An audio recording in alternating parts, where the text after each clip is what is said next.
Hello everybody, welcome to another edition of This Week in Irish History. I'm Dan Murphy, joining me today, Senior Editor of Blue and Gold Illustrated, Lou Somogyi.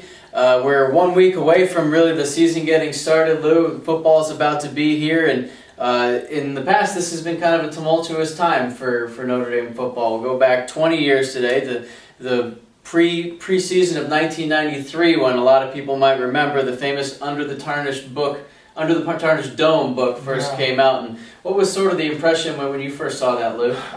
We had heard like a couple months beforehand, and maybe even before that, January or so, that the authors, Don Looney and Dan Yeager, were working on this book, that it was going to be unflattering on Notre Dame, and there was kind of a tension all year about, boy, what's going to be happening and everything. And naturally, when is the book released? A week before the opener. Smart publisher. That opening press conference was Tuesday before the Northwestern opener that year. It was on August 31st, and you had ABC's Nightline there, ESPN, the whole thing from just all over the country.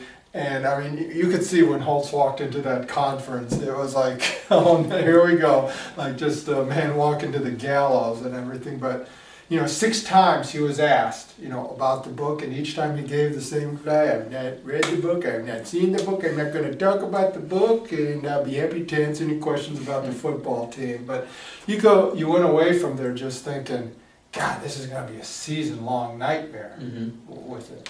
Well, yeah, I mean, Notre Dame is no stranger to dealing with those things in the media, and Brian Kelly has been kind of getting used to that in the past year, too. There's been plenty of media distractions and some bad press dating back to the Manti Te'o story and everything, basically right up after that national championship game. Yeah, including interviewing with the Eagles. Right, yeah, that's definitely on the list. How does the scrutiny compare today to what Lou Holtz was facing right before the start of the season 20 years ago? Well, the thing is, this year it's been like spread out. Every month it's like, here's the bad news of the day. It's like in January it's Manti and Kelly interviewing, and then you lose Eddie Vanderdoss, you lose Everett Golson during the season, so it's kind of like spread out. Not that it wasn't then either. I mean, the week before that, Under the Dome, Ron Paulus, who was projected to be the starting quarterback as a freshman, broke his collarbone. So that kind of had layers on it like that too. So that was a really, really rough week. But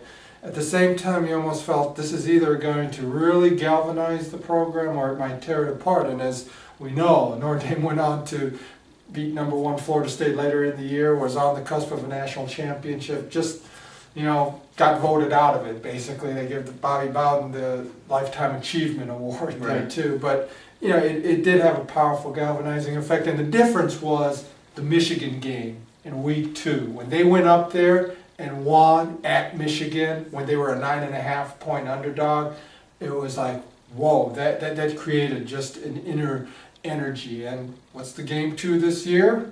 At Michigan, and again, I think that's going to dictate, the direction of the season. Right, and often in the summer is when all these stories tend to crop up. In the off season, you hear all kinds of different controversies, and all over college football, different things crop up as people are really looking for things to talk about. But the fall, it often goes right back to the field and on the games, and those distractions kind of peter off a little bit. Was that the case 20 years ago, and has that been your impressions? That's your sanctuary. When you get out on the field, when you get between the white lines, none of that other stuff matters. It's just you, the ball, the guy across from you. And that's their respite. Whereas that's why they even went to Shiloh Park. It's just, let's just get away a little bit, just us, let's concentrate on who we are. And as Brian Kelly, not listen to all that other, well, whatever. But they didn't do that in '93, but it still paid off, and you saw how the team galvanized from all that, and hopefully this year you can see a similar situation as well.